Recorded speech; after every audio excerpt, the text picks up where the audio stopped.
जैसे आपको अपना दर्शन नहीं पता, पर आपको ये पता है कि मृत्यु के बाद पुनर्जन्म होता है। आप में से अधिकांश की राय में ऐसा होता होगा। तो पुनर्जन्म भी तो दर्शन है ना। नाम का द्रव्य है, वस्तु है, या कुछ है, आत्मा है। अभी आत्मा भी तो दर्शन की धारणा हुई ना।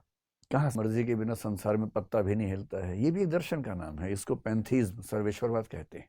ये कर्म सिद्धांत है, ये भी दर्शन का हिस्सा है। फिलोसफी का युग है, उसको आप वैदिक एज या वैदिक युग भारतीय दर्शन का कह सकते हैं। तो जो वेद हैं, वेद को कुछ लोग VEDA लिख देते हैं, कुछ बहुवचन करने के लिए S भी लगा देते हैं, वेदास कह देते हैं, तो वेद कह लीजिए। और एक शब्द आपने शायद सुना होगा, उपनिषद। वेद आपको पता है कि बहुत पुरानी रचनाएं हैं। कुछ लोग बोलते हैं कि 10,000 साल पहले की हैं, कुछ बोलते हैं 5-6 हजार ईसा पूर्व की रचनाएं हैं। जो NCERTs वगैरह में लिखा हुआ है अब तक, हो सकता है कल को धारणाएं बदलें इतिहास लेखन में, लेकिन अब तक जो धारणाएं जनरली मानी जाती हैं, हम ये मान के चलते हैं कि ईसा पूर्व 1500 ईस्वी के आसपास, उसके 200-300 साल पहले, 200-300 साल बाद के दौर में आमतौर पर वेदों का जो कलेक्शन हुआ, वेदों की रचना हुई और बाद में कलेक्शन भी हुआ। वेदों को किसने लिखा पता नहीं, ये किसी एक व्यक्ति की रचना हो नहीं सकती है, ये बहुत विराट सोर्सेज हैं। हजारों लोगों ने वनों में रहते हुए, तपस्याएं करते हुए इन मंत्रों की रचनाएं की होंगी।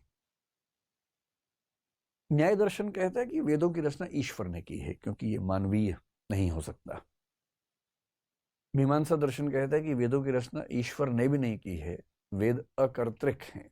अकर्तृक का मतलब किसी ने रचना नहीं की है। वेद नैसर्गिक हैं, नित्य हैं, प्राकृतिक हैं। कि बहुत सारे लोगों ने बहुत सदियों तक चीजों को लिखा, इकट्ठा किया गया। वेदों को इकट्ठा जिस व्यक्ति ने किया, उसको आमतौर पर हम कहते हैं कि वो वेद व्यास थे। कुछ कुछ हिंदी में लिख देता हूं, वरना मैं हिंदी लिखने भूल जाऊंगा। तो जो वेद व्यास नाम के ऋषि हुए, ये हैं जिन्होंने सारे वेदों को कंपाइल किया। ये वो व्यक्ति हैं जिन्होंने 18 पुराणों की रचना की। ये वो व्यक्ति हैं जिन्होंने महाभारत की भी रचना की, और महाभारत का मतलब है गीता की भी रचना की। और ये वो व्यक्ति हैं जिनके बारे में लोग मानते हैं कि यही ऋषि बादरायण भी थे, जिन्होंने ब्रह्म सूत्र या वेदांत सूत्र की रचना की, जो वेदांत दर्शन का सबसे मूल एक ग्रंथ है। हालांकि चौथी बात पे डिबेट है, कुछ लोग मानते हैं कि ये दोनों व्यक्ति एक ही व्यक्ति थे।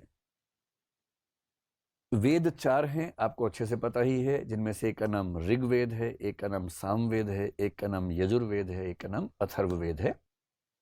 वेदों में दर्शन बहुत ज्यादा नहीं है। वेदों का ज्यादा जो मंतव्य है वो मंत्रों से है, जिनसे हम यज्ञ करते हैं, हवन करते हैं, पूजा पाठ करते हैं। दार्शनिक प्रवृत्तियां वेदों के शुरुआती हिस्से में नजर नहीं आती हैं। को भी, वरुण को भी, इंद्र को भी, बहुत सारे ईश्वर हैं।